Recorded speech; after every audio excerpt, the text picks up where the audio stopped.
Oke, selamat malam teman-teman. Terima kasih atas kesempatannya. Nah, kami kelompok dari kelompok 7 pada kesempatan kali ini kami akan mempresentasikan ide bisnis kami yang berjudul Ghost Coffee. Untuk selanjutnya teman saya akan menjelaskan latar belakang dari apa itu Ghost Coffee. Ya, saya akan menjelaskan latar belakang. Teman-teman pasti tahu kalau kopi itu sudah jadi bagian dari gaya hidup kita sehari-hari. Tapi sering kali kita malas antri di kafe atau merasa harga kopi yang berkualitas itu terlalu mahal. Nah, oleh karena itu, kita menghadirkan Ghost Coffee adalah brand kopi mobile yang menggunakan sepeda dengan gerobak yang mengusung konsep ramah lingkungan dan fleksibel dengan harga kaki 5 dengan kualitas bintang 5, cocok untuk semua kalangan dan aktivitas. Next. Nah, untuk menjalankan bisnis ini, kami memiliki pandangan buat ke depan yang jelas. Terutama ada visi misi. Visi menjadi solusi kebutuhan masyarakat modern untuk menikmati kopi berkualitas di mana aja.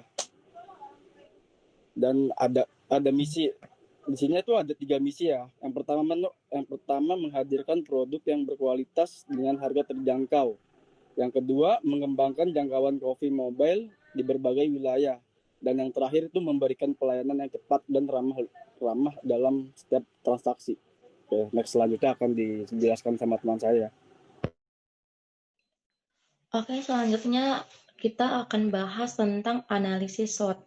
Nah, di sini dia ada 4 analisis, ada kelebihan, ada kekurangan, ada peluang, sama ada ancaman. Nah, pertama dari sisi kelebihan. Pertama itu modal yang dibutuhkan dia lebih kecil dibanding kita buka kafe, jadi jauh lebih hemat. Nah, selain itu tempat jualannya sangat fleksibel, bisa pindah ke lokasi yang lebih ramai, dan juga menunya itu bisa dibuat beragam atau bermacam-macam sesuai dengan selera customer. Dan bahan bakunya juga itu cukup mudah untuk kita dapatkan. Untuk kekurangannya, dari mesin kopinya. Kita tahu kan untuk mesin kopi itu harganya cukup lumayan mahal. Terus kapasitas produksi juga itu sangat terbatas karena ruang dan alatnya itu tidak sebesar kafe. Dan bisnis ini juga sangat bergantung pada lokasi yang benar-benar strategis banget.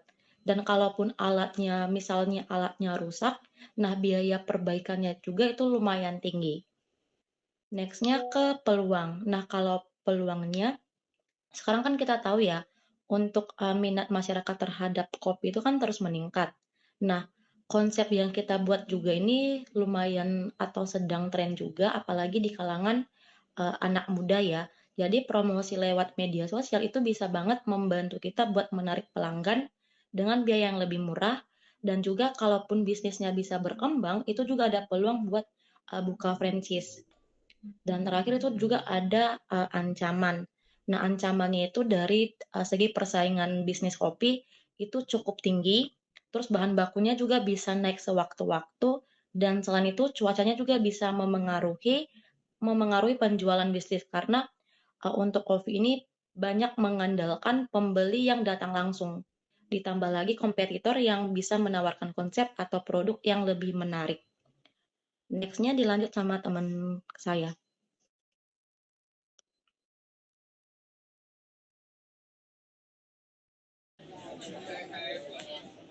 Berikutnya modal, target pasar, dan waktu dan lokasi. Modal yang kita butuhkan di sini untuk gerobak 5 sampai 9 juta. Coffee mesin itu bisa 10 sampai 50 juta, cuman itu bisa ditentukan akan ada pakai mesin atau tidak. Manual brewnya 500.000 sampai 2 juta rupiah. Bahan baku 2 juta sampai 3 juta setengah. Lalu ada kemasan 500.000 sampai 1,5 juta. Lalu ada biaya operasional dari 1 sampai 2,5 juta. Target pasarnya kami menargetkan pekerja kantoran, mahasiswa dan pelajar, warga perumahan, ojol dan pengguna jalan, terus ada komunitas mobile. Waktu dan lokasinya pagi Untuk masyarakat yang butuh kopi cepat, lokasinya itu ada di perumahan, jalan utama, halte atau ruko. Lalu di jam siang, jam istirahat, lokasinya itu kita berada di sekitar kantor, kampus, area ojol atau taman. Di sorenya ketika jam pulang, lokasinya kita bisa ada di sekolah-sekolah, di kampus-kampus atau di jalan pulang. Nah, kemungkinan ada di taman juga. Next. Nah, selanjutnya kita bahas tentang keunggulan brand dari Goes Coffee itu sendiri. Yang pertama, pastinya kita nggak ada biaya sewa ya, karena kita kan bergerak terus ya mobile.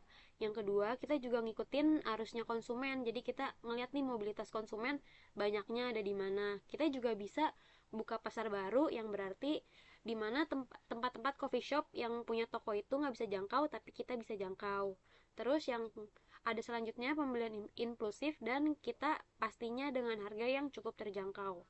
Nah, analisis pasar ini yang pasti kita ngikutin pola aktivitas harian ya. Jadi kayak dari pagi misalnya kita ke tempat-tempat yang biasa orang berangkat kerja, misalnya kalau siang lagi waktu istirahat kita berada di area perkantoran, terus kalau pulang kita bisa berada di halte ataupun di stasiun.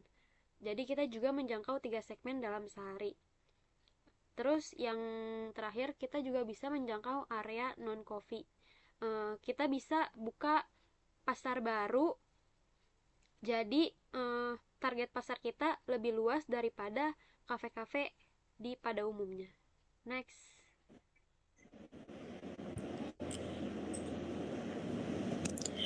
Selanjutnya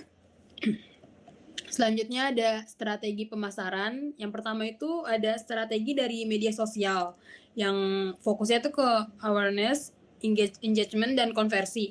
Dan untuk strategi pemasaran juga itu ada platform itu sendiri kayak misalkan Instagram dan TikTok yang sudah lumayan umum dimiliki oleh semua orang, dan target usia buat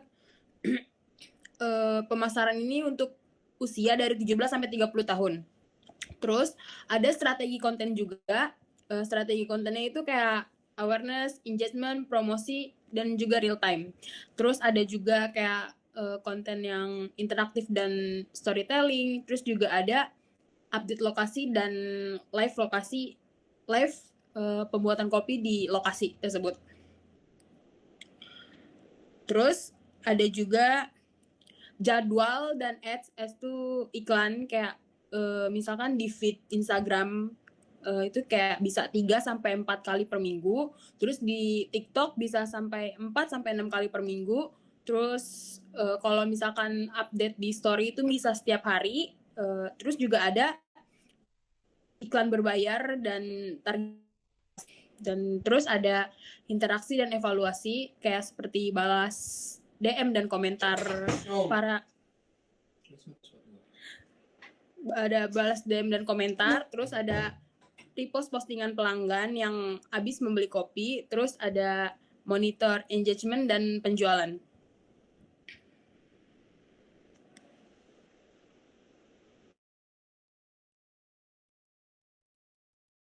Nat, mic-nya mati.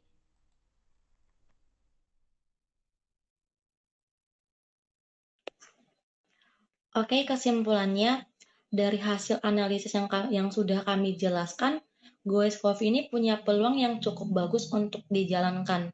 Jadi konsepnya juga mobile dan fleksibel. Jadi dia bisa berpindah lokasi di tempat yang ramai, mengikuti aktivitas customer kita. Nah, modal yang dibutuhkan juga itu jauh lebih terjangkau dibanding buka kafe. Nah, selain itu, minat masyarakat terhadap kopi sekarang terus meningkat dan promosi lewat media sosial juga sangat membantu menarik pelanggan lebih luas. Karena Goes Coffee kita ini punya potensi untuk berkembang dan bersaing di pasar. Tapi walaupun begitu, tetap ada beberapa tantangan yang perlu diperhatikan, seperti cuaca, kapasitas produksi yang terbatas, dan biaya peralatannya juga. Jadi intinya bisnis ini cukup menjanjikan asalkan dikelola dengan strategi yang tepat. Sekian presentasi dari kelompok kami.